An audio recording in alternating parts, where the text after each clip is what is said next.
একটা দিদিভাই মেসেঞ্জারে আমার কমেন্ট করছে যে দিদিভাই রে একটা ছেলে প্রপোজাল দিছে দিছে কিভাবে তাইনে তান ছেলেরে লিয়া ডেলি স্কুলে যায়।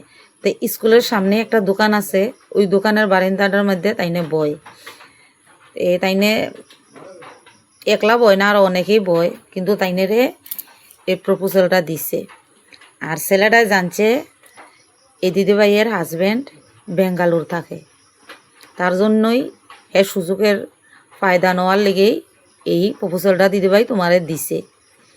তে তোমার উদ্দেশ্যেই কথাটা কইতাছি, কারণ তুমি যেহেতু কইছো আমি তোমারে কিছু কইতাম বা বালা একটা রাস্তা দেখাইতাম, সময় থাকতে আমার কইছো। 3-4 মাস হয়েছে, বেশি দিন হয়েছে না।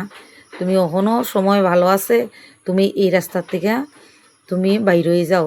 কারণ আজকে মানুষটা বেঙ্গালুর গেছে তোমার ভালো রাখার লিগা, সন্তানের ভালো পড়াশোনা করাইবার লিগা আজকে তোমার হাজব্যান্ড বেঙ্গালুর গেছে।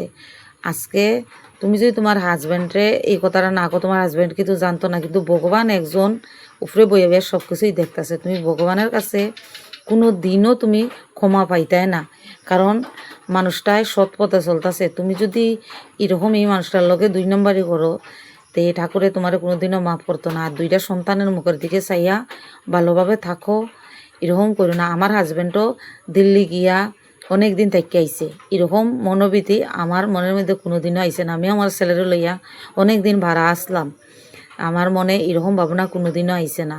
তো তোমারও কইতাছি দিদিভাই, আমি যেরকম চলছি তুমি এরকম চলো, সন্তানের মুখের দিকে চাইয়া। বাইরের মানুষে তোমার কয়েকদিন ইউজ করব, ইউজ কইরা তারপরে তোমারে মানে সুইরা ফালাই দিব, কারণ হের যেসম সব কিছু পাওয়া হইয়া যাইব তখন তোমারে ফালাই দিব হে ইউজ কইরা। তো এটা লেখা কইতাছি সন্তানের মুখের দিকে চাইয়া তুমি ভালোভাবে থাকো দিদিভাই, তারারে পড়াশোনা করো ভালো কইরা, নিজে যেমনে পারো এমনে চলো, কিন্তু মানুষ এর ইয়োর মধ্যে পড়ো না। কারণ এই পরকীয়া জিনিসটা কিন্তু খুব বাজে, কারণ এটার মধ্যে যে একবার জড়ায় যায় এ কোনো দিন এইসব জিনিসের থেকে বাইরে হইতে পারে না, সংসারটা পুরা ধ্বংস হয়ে যায় গিয়া। অনেকে তো শুনি বা মোবাইলে দেখি সন্তান ফালাইয়া যায় গিয়া, মায়া দয়া নাই। কারণ এইসব জিনিসে জড়াইলে কোনো মায়া দয়া এটা সব মানে মনের থেকে যায় গিয়া, মানে তারার ইয়ই বোঝা যায় আর কি। এরকম কইরো না দিদিভাই, 2টা সন্তানের মুখের দিকে চাইয়া থাকো।